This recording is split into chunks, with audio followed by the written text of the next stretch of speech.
میگه یک مرد بود 3 بچه داشت. خب بچه خدا یکیش عقل نام کرد، یکیش ترچی، یکیش مرچی. خب خوی عقل مازم رای که در نانبایی برای کار کردن بخش کامپیوترشه.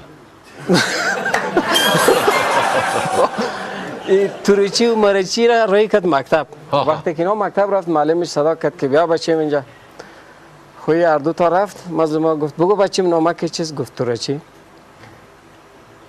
چی میگی؟ دیگه ش پرسان کرد که نام چیست؟ گفت مرچی. خب بسیار ناراحت شد، گفت که برین صبح پدرتان همراهتان بیارین. چی حال است؟ خب بچه آمد در خانه جلالی صاحب به همراه پدر خود قصه کرد که والا رفتیم میره شما را خواست صبح بریم همراه ما مکتب. وقتی پدرش آمد صبح در مکتب در صنف در آمد سلام علیکم و جور هستی و بخیر هستی نه خوب هستی. او بیادر کجا هستی؟ تو چه قسم اولاد تربیه کردی؟ دیگه اینا من میگم نام چیست؟ میگه ترچی. والا استاد شاید دروغ نگفته باشه. خب چی دروغ نگفته؟ خاله اینجا صنف است، ما وقت ندارم. بیادر بگو تو فکایر لاکو اول نام از چیست؟ میگه ترچی. او بیادر نام از چیست؟ گفتم ترچی. نام از غضب مانده چیست؟ میگه مرچی. گفت تو عقل داری؟ گفت عقل در نانبایی کار میکنه جلالی صاحب.